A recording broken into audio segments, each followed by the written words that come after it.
2015년의 세계 경제와 국제 금융시장은 어떻게 흘러갈 것인가? 새해 들어 세 차례에 걸쳐서 방송을 보내드리고 있습니다.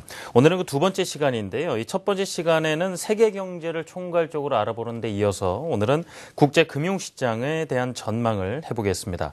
도움 말씀 주시기 위해서 한국경제신문사 한상춘 논설위원 나와 계십니다. 위원님 어서 오세요. 네, 안녕하십니까? 예. 첫 번째 시간에서 올 한해 세계 경제가 지난해 못지않게 좀 만만치 않은 흐름을 보일 것이다. 이런 전망을 해주셨는데요. 국제 금융시장은 한마디로 어떻게 움직일 것으로 보고 계시는지요? 예, 세계 경제가 올해도 네. 만만치 않은 흐름을 이렇게 전개된다고 본다면 역시 올해 그 국제 금융시장은 경기를 반영하는 소위 그 경제적 측면보다는 네. 선진국의 정책적 요인이 더 큰 변수가 되지 않겠나 이렇게 보고 있습니다. 뭐 이미 많은 그 예측 기관에서 얘기하고 있습니다는 네. 올해 그 정책적인 변수 중에서는 역시 미국의 그 금리 인상 문제가 최대 키워드가 되지 않겠나 이렇게 네. 보고 있습니다. 그런 각도에서 사실 선진국 간의 같은 경우에는 지난 6년 동안 유지했던 어떤 통화정책상의 그 동조와 가치 흐름을 같이 가는, 뭐 금리를 내리면 같이 가고 돈을 풀면 같이 가는 이런 그 동조와 틀이 깨지는 것도 네. 올해 그 국제 금융시장에서 굉장히 주목되는 상황인데요. 그래서 그동안 뭐 그레이트 로테이션이라는 얘기를 많이 썼죠. 작년에 그 연초에 그레이트 로테이션 해서 GR이라는 용어를 많이 이렇게 했을 겁니다. 네. 근데 어떻게 보면 정책적인 그 그레이트 로테이션 대전환인 바로 올해가 되지 않겠나 이렇게 보고 있습니다. 그래서 선진국계에서는 통화정책의 차별화해서 요걸 이제 이렇게 표시를 하거든요. behavioral decoupling, cyclical decoupling 현상이다 해서 네. 선진국의 경기 상황에 따라서 통화정책 차별화되는 것을 보통 경기 순환상의 통화정책의 차별화다 이렇게 보시면 됐습니다. 그래서 cyclical decoupling 현상이 발생할 것이다 이렇게 네. 보시면 되겠고요. 신흥국도 통화정책 차별화하는데요. 네. 보통 신흥국의 경제 효과를 그렇게 반영하는 것이 아니라 네. 미국의 금리 인상 부분에 대해서 자국이 갖고 있는 완충적인 외환 보유에 따라서 사실 외환 보유가 충족한 국가들은 자국의 여건에 맞게끔 통화정책을 가져갈 거고 신흥국이라 하더라도 네. 그러나 외화가 부족한 이런 신흥국 같은 경우에는 오히려 미국의 금리 인상에 따른 자금 이탈에 대비하는 측면에서 예를 들어서 경기가 어려우면 금리를 내려야 되겠습니다는 사실 자금 이탈 방지하기 위해서 오히려 금리를 올려야 되지 않습니까? 예. 그래서 이건 외부 변수에 따라서 신흥국의 통화정책의 차별화가 된다 해서 이것을 비헤비얼 디커플링 현상이라 하는데요. 이러한 그 선진국과 신흥국 간의 이 차별화 현상이 보이는 것도 역시 올해 국제 금융시장에서 하나의 큰 흐름이 되지 않겠나 이렇게 보고 있습니다. 결국 디커플링은 가격 변수의 변동성으로 나타나는 거거든요. 네. 그래서 환율과 금리와 주가 같은 경우에는 올해 변동성이 유난히 커져서 그동안 대안정기에서 Great Stability 대안정기에서 Great 이렇게 로테이션 기간 예를 들어서 Great Rotation의 Great Vibrate라는 이런 쪽의 상황이 되지 않을까 이렇게 보고 있습니다. 그래서 대안정기에서 대변동기로 되지 않겠나 이런 시각들이 상당히 강하다 이렇게 볼 때 있습니다. 예. 뭐 세계 경제에 이어서 국제 금융시장 역시도 상당히 변동성이 커질 수밖에 없는 요소인데 아무래도 경기적인 요소보다는 정책적인 영향을 많이 받게 될 것이다 해서 통화 정책에 다 차별화되지만 선진국과 신흥국의 차별화되는 방식이 어떻게 다른지 설명을 들어봤습니다. 아무래도 최대 변수가 이제 미국의 금리 인상이다라는 말씀도 하셨고요. 이에 대한 이야기를 나눠볼까 하는데요. 이미 뭐 올해 뭐 특별한 일이 없지 않은 이상 금리 인상은 당연히 지나가야 되는 과정, 관문 아니겠습니까? 네, 그렇습니다. 금리 인상은 기정사실화되죠. 그래서 지금은 이제 금리를 언제 올릴 것이냐 하는 측면보다는 인상 이후의 속도가 문제다 이렇게 보겠습니다. 지금 그 미국에서 미국 경제학회가 열리고 있는데요. 사실상 그 소득 불균형과 관련해서 맹큐 경제학의 저자죠. 아주 유명하신 분인데 제가 2007년도에 미국에 있을 때 맹큐 경제학의 경제 원론을 당시에 읽어서 아주 그때 아주 굉장히 좀 인상이 깊었었는데요. 네. 이분과 그 토마 피케티 간의 아주 불균형 관련된 문제를 이게 커저리티 문제에서 자 원인이냐 결과냐 하는 이런 측면이 논란이 되고 있습니다는 사실 그 이면에서는 미국의 금리 인상 문제에 관련해서도 올해 그 미국 경제학계 하나의 이슈거든요. 네.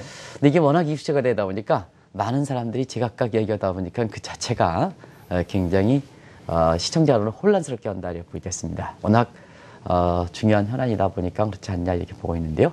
결국 인상 속도가 문제라면 2004년 이후에 당시에 그 FRB 의장인 앨런 그린스펀이 취했던 방식으로 가지 않겠냐 많은 전문가들이 이렇게 얘기하고 있습니다. 그러나 그때에 비해서 통화정책의 목표가 바뀌었다는 것을 분명히 말씀드립니다. 그런 전문가들한테 얘기하고 있는 것은 왜냐하면 당시에는 FRB의 목적이 물가 안정에 치우쳐 있다 이렇게 볼 때 했습니다. 네. 근데 2012년 11월부터 사실 미국의 그 FRB의 목적이 물가 안정 이외에 고용 창출 같은 이런 요인이 듀얼 맨데이트로 설정된 상태 아니겠습니까? 그래서 중앙은행의 목표가 바뀐 상태에서 과거의 금리 인상기에 물가 안정을 유일한 목표로 했을 때 금리를 인상하는 것보다 상당히 다르다 하는 걸 분명히 말씀드립니다. 네. 지금 뉴노멀 환경이기 때문에 과거에 이랬기 때문에 이번에 이렇게 간다. 이런 건 잘못된 분석이다.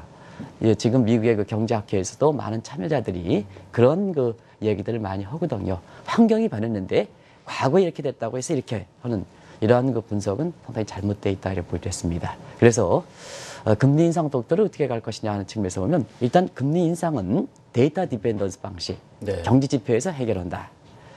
경제 지표도 고용 창출과 관련해서 실업률이 중요한 게 아니라 소위 앨런의 대스보드, 5대 대스보드가 더 중요하다. 질적 지표가 더 중요하다 하는 말씀을 드리고요. 인상된 이후에 어떻게 될 것이냐 하는 것은 이번에 Financial Market Response, 시장 반응에 따라서 다르다.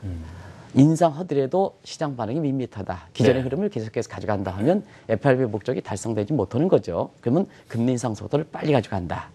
근데 금리를 지금 인상해 놓고 금융시장이 취약하다 하면 그만큼 이제 Financial Market Response가 굉장히 취약하다 이렇게 보면 사실은 금리는 한 번 올리더라도 안 올린다. 네. 이렇게 보면 되겠습니다. 그래서 이런 방식이 지금 자막에서는 하나가 빠졌는데요. 지금 월가에서 보면 새로운 방식으로 소위 two flat 방식, one jump 방식으로 취하지 않느냐. 다시 말하면 FRB 회의에서 2번 회의에 걸쳐서 좀 조용히 가다가 한 번 회의 갈 때는 한 번 뛰어오르는 네. 이런 새로운 방식이 얘기되는 것도 결국은 금리 인상이 시장에 반응하려면 2분기 정도는 파이낸셜 마켓 컨디션을 봐야 되거든요.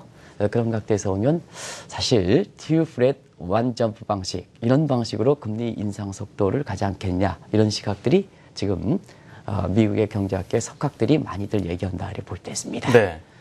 자, 이 미국의 금리 인상이라는 것이요. 결국은 자금 흐름에 따라서 환율 부분도 그렇고 주가 주식시장에 미치는 영향도 그렇고 큰 어떤 그 연못의 세계 그 뭐 경제나 금융시장을 비교한다면은 큰 돌을 하나 떨어뜨릴 정도의 그 파급력이 엄청난 것 아니겠습니까? 네, 그걸 바로 이제 리플 이펙트, 네. 잔물결 효과라는 표현을 쓰죠.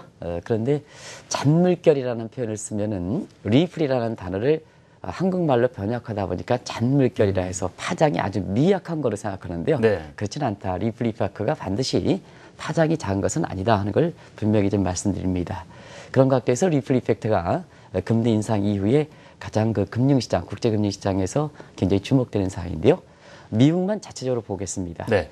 어떤 분은 미국의 금리 인상이 미국의 그 경제에 그만큼 탄탄한 걸 반영하기 때문에 아주 그렇게 우려할 필요가 없다 하는 이런 말씀을 하시는 분인데요. 그건 상당히 잘못되어 있다는 걸 말씀드립니다. 이번에 그 미국의 금리를 올릴 때에는 실물 경제가 이렇게 아주 굉장히 튼튼해서 네. 저희 과열을 우려할 정도로 이렇게 해서 사실상 금리를 올리는 것은 아니기 때문에 미국의 그 금리 인상이 바로 미국 경제의 어떤 튼튼한 것을 반증해 준다 하는 그런 쪽으로 해석하는 시각은 상당히 잘못되어 있다는 걸 말씀드립니다. 역시 그동안 양적완화 정책 풀린 과정에서 돈과 그다음에 재료금리에서 돈이 이렇게 경제가 어느 정도 좀 살아나면 확 돌아갈 수 있는 이런 여건이 형성되어 있는 상태거든요. 네. 그 확 돌아가는 것을 그대로 방치하면 자산시장에 거품이라든가 이런 걸 발생시켜서 또 다른 위기 상황이 이렇게 봉착하겠죠. 그래서 이번 그 세미나에서 미국 경제에서 가장 또 하나 이슈는 미국 경제 장기 침체론 가지고 굉장히 토론이 많이 붙고 있습니다. 네. 그만큼 뭐냐면 미국 경제가 이렇게 지금은 금리 인상을 논할 정도로 이렇게 됐다 하더라도 경제가 그만큼 지속 가능한 성장 기반이 갖춰주지 못한 상태에서 사실 금융변호사 이렇게 많이 올랐다는 얘기거든요. 네. 그런 측면이 이번에 이슈가 되고 있다고 보겠습니다. 그런 상태에서 만약에 실물 경제가 받쳐주지 않은 상태에서 사실 그 미국의 금리 인상이 오면 미국 자체적으로 금융시장에도 많은 변화가 있을 것이다 이렇게 보도했습니다. 한 가지는 역시 달러 문제죠. 네. 그래서 달러 강세가 예상되지만 실물 경제가 이렇게 받쳐주지 못한다면 달러 강세가 일부에서 예견한 것처럼 슈퍼 달러를 받아들일 수 있는 여건은 아니다 해서 달러 강세의 어떤 폭 문제에서 영향을 많이 미칠 거렇게 보이고 있고요. 또 한 가지 지금 채권 시장이 사실 금융위 과정에서 굉장히 거품이 많이 발생한 상태거든요. 예. 지금 제로 금리가 이렇게 돼 있는 상태에 있습니다는 시장 금리도 사실 그동안 미국이 사실 그 출구 전략 언급하고 난 이후 양적 정책이 이렇게 언급한 이후고 이렇게 됐을 때 사실 시장 금리는 올려서 채권값이 떨어져 조정이 돼야 되는데 불구하고 다른 세계가 하나 된 여건에서 사실 그 불확실성 요인이 많이 증가됨에 따라서 채권 시장이 오히려 금리가 떨어지는 가격이 올라가는 이런 거품 현상이 발생돼서 미국의 제닛 옐런도 네. 이 부분에 대해서 은하게 생각하는 부분이거든요. 그러나 정책 금리를 올리기 시작하면 채권 부분에 낀 거품이 이렇게 좀 붕괴되는 이러한 상황도 우려될 수 있지 않냐 생각합니다. 물론 속도에 따라서 다르겠습니다는 그런 측면이 예상된다 이렇게 보이고 있고요. 또 한 가지는 뭐 역시 금리 인상에 따라서 주가라든가 원자재 가격 이게 네. 영향을 미치는 것도 아마 시청자라면 잘 아실 걸로 보이는데요. 방향성은 일률적이는 아니다 하는 걸 말씀드립니다. 왜냐하면 원자재 가격이 이렇게 떨어졌을 때 그것이 달러 약세, 달러 강세에 따라서 떨어진 것은 아니다 하는 것을 분명히 말씀드립니다. 지난 그 2일인가요? 그때 사실 그 특집 방송하면서 어떤 네. 그 전문가가 이렇게 미국의 달러 강세되면 원자재 가격이 더 떨어진다 이런 쪽으로 얘기하는데요. 사실 이번에 떨어질 때는 달러 강세 부분에 의해서 커저리티 관계가 형성되지 않고 구조 변화의 부분이기 때문에 일률적인 영향을 미칠 수는 없다는 걸 말씀드립니다. 그만큼 변동성 문제다 하는 걸 말씀드립니다. 그리고 마지막으로 금리를 올릴 때는 반드시 주가에 악영향을 미치는 것은 아니거든요. 그런 측면에서 보면 다우존스 지수가 올해 2만 포인트 달성하느냐 하는 측면에서는 역시 금리 인상 속도가 만만하게 가져간다면 달성할 거고 네. 그다음에 급격히 올라간다면 주가는 떨어질 거고 예. 이것이 올해 연초에 다우존스 지수가 상당히 시장의 변동폭이 큰 과정에서 지금 자막에 나오고 있으면은 다우지수는 조금 올라가긴 했습니다는 사실 시장 하루 동안에 연초 첫날 하루 동안에 변동성이 커진 것도 그런 부분에 대한 저울질이 보이됐습니다. 네. 뭐 미국 연준 같은 경우는 어떤 정책을 변화를 시킬 때 그 영향도 생각을 하고 있고 그래서 시장의 소통도 강조를 하고 있고 그래서 어떤 갑작스럽게 뭐 이 느닷없이 부지불식간에 이렇게 변화를 주지는 않지 않습니까? 뭔가 준비를 시키고 연못에 돌을 던질 것이다 예고를 하는데 그럼에도 불구하고 신흥국 입장에서 상당히 떨고 있는 국가들이 많다. 그래서 예측 기관들도 올해 전반적인 신흥국 경제가 어려울 것이다. 이런 예상도 많이 내놓고 있습니다. 네, 예측 기관들은 당연히 그렇게 했겠죠. 네. 사실 그 미국의 그 양적완정 추진 과정에서 자금이 많이 유입돼서 신흥국들이 자국의 그 실제 갖고 있는 어떤 능력 대비해서 네. 경제가 좀 부풀려진 상태거든요.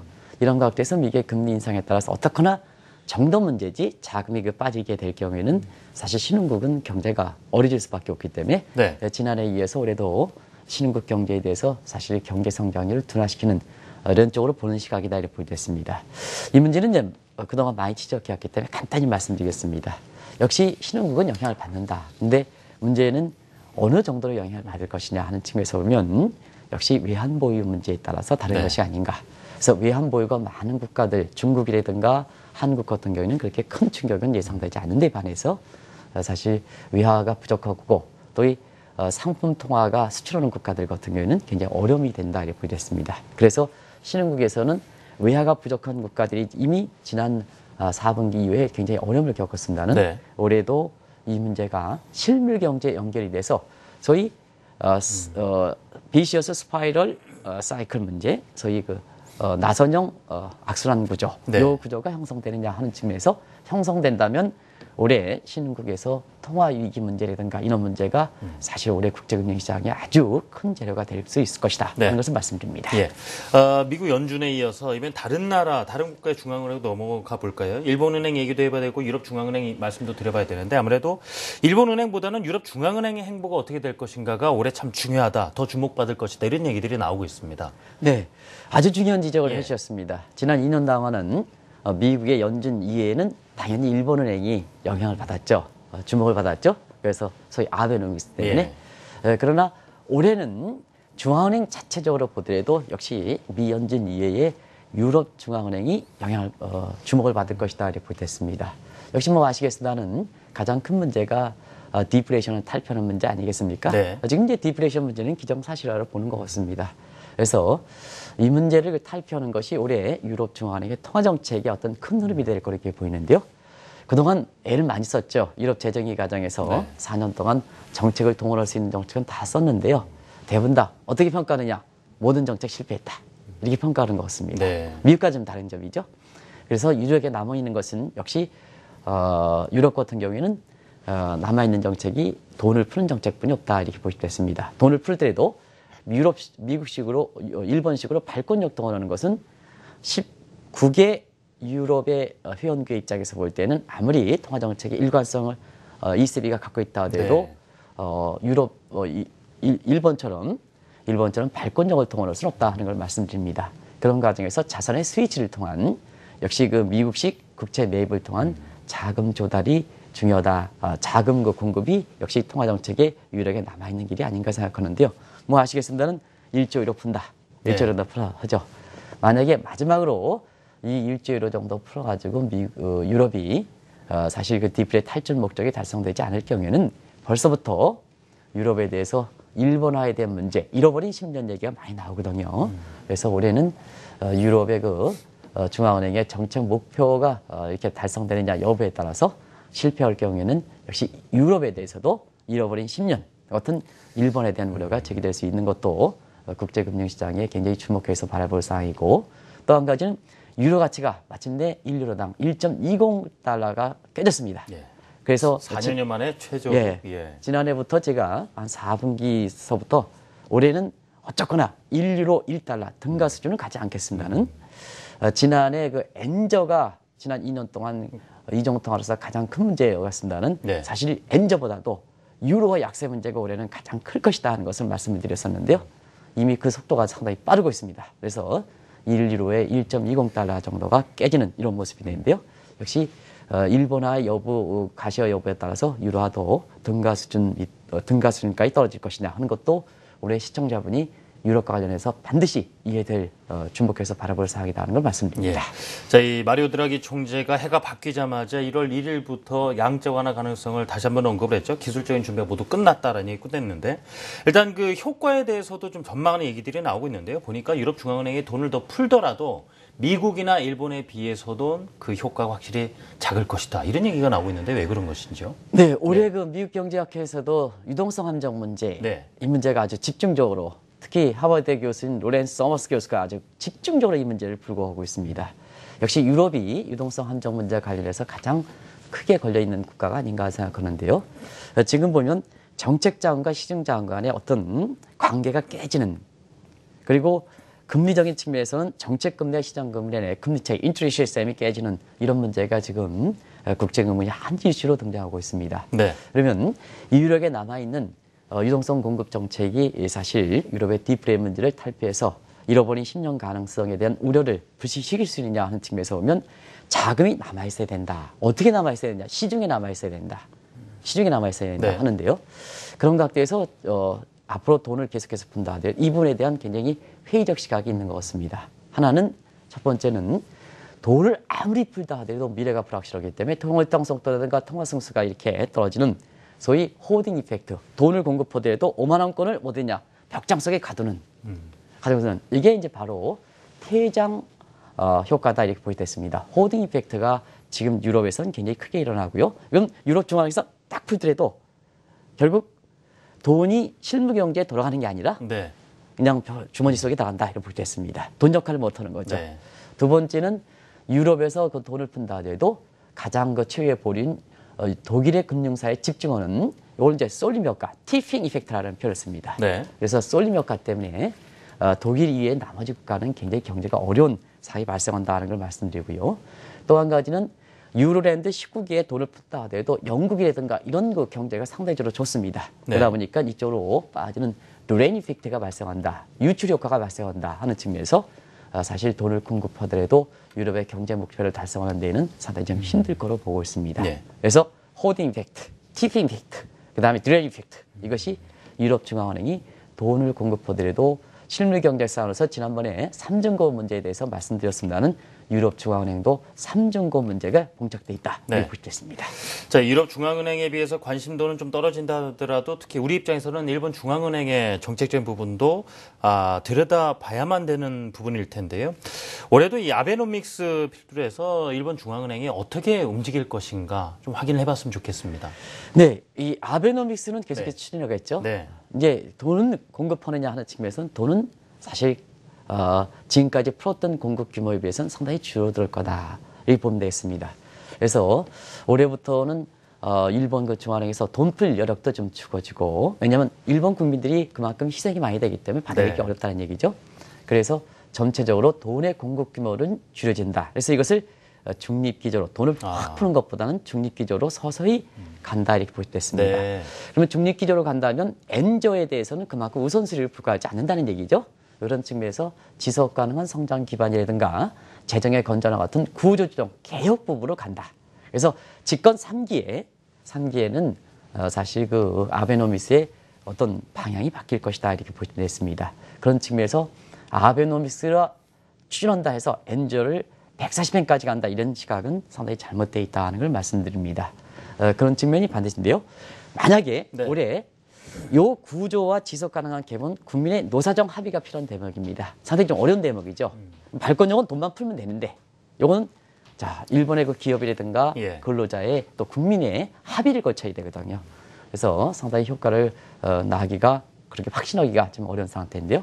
효과를 거두지 않을 때는 이미 지난해 말에 무디스가 일본의 국가신용을 떨어뜨렸습니다는 일본이 올해 국제금융 시장에서 만약에 이런 노사정 합의 실패를 위해서 사실 구조정과 지속 가능한 개혁이 잘 결정되지 않을 때는 네. 국가 채무 문제가 반드시 불거진다. 그래서 일본이 그 디폴트 문제가 국제금리 시장에서 경우에 따라서는 티핑 티핑 포인트라든가 아니면 배틀 리스크로 굉장히 부각될 것이다 하는 걸 말씀드립니다. 예.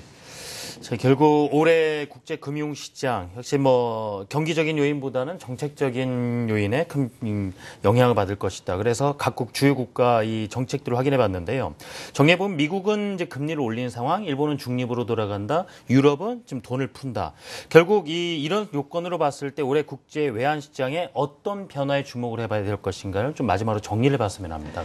국제 금융 시장을 주도하는 이렇게 선진국의 통화 정책의 차별화가 된다면 네. 역시 국제 간 그 자금 흐름에서 각국의 통화치를 감안한 자금 이동선의 피셔의 이론에 의해서 네. 보면 그만큼 퀘리 자금, 환차기라든가 금리차를 이용하는 이러한 퀘리 자금의 활동은 굉장히 활발해질 것이다 이렇게 보시됐습니다. 그래서 지난 3년 동안 대체로 보면 경우에 따라서 지난 6일 동안 캐리 자금의 얘기를 많이 나오더라도 네. 사실 캐리 자금의 활동이 그렇게 크지 않았습니다. 왜냐하면 정책이 동조화 추세이기 때문에 금리의 변화폭이 그렇게 크지 않았었거든요. 그러나 올해 들어서는 금리차와 한차를 겨냥한 이런 캐리 자금의 활동이 눈에 띄는 것도 예. 굉장히 많이 들으실 겁니다. 눈에 띄는 것도 올해 국제금융 시장을 읽을 때 주목할 사항인데요. 역시 캐리 자금 하면 일본과 그다음에 유럽이 돈 푸는 문제 아니겠습니까? 그래서 사실상 와다나베 부인과 소피아 부인이 스미스 부인보다 더 활발해질 것이다 이렇게 보시됐습니다. 그런 가운데 국제 간 자금을 힘이 되면 역시 각국의 통화치에 많은 영향을 미치겠죠. 네. 그런 측면에서 올해 같은 경우에는 국제외환시장에 유로화가 처약세 보이는 점, 그만큼 소피아 부인이 유로 캐리 자금을 갖고 밖으로 이탈한다면 유로화는 약세는 불가피할 것이다 이렇게 보시됐습니다. 네. 이런 가운데 한국 같은 경우에는 사실 한국은 올해도 경상수지가 한 750억 달러 이상 되기 때문에 경제에는 실물 경제 어렵습니다는 경우에 따라서는 통화는 강세가 되는, 그래서 국제금융 시장에서 조심스럽게 한국에 안전통화 저주로서 메리 아이켄베그가 얘기했던 소위 원화의 안전통화로서의 저주, 이런 문제가 얘기 나오거든요. 네. 이것도 대내의 그 금융시장을 읽을 때 아마 주목할 사항이지 않냐 생각합니다. 네. 자, 을미년 들어서 특집으로 보내드리고 있습니다. 2015년 세계경제와 국제금융시장 어떻게 전망해 볼 수 있을지. 자, 위원님, 내일 마지막 시간인 내일은 어떤 내용으로 혹시 진행이 될까요? 내일은 네. 이렇게 세계경제 국제금융시장에 올해 이렇게 전망하지만 올해도 상향 프라임이 있을 거고요. 네. 이제 좋게 하는 측면이 있고 그다음에 더 나쁘게 하는 측면이 있습니다. 연초에. 이걸 하방 리스크라 하는데요.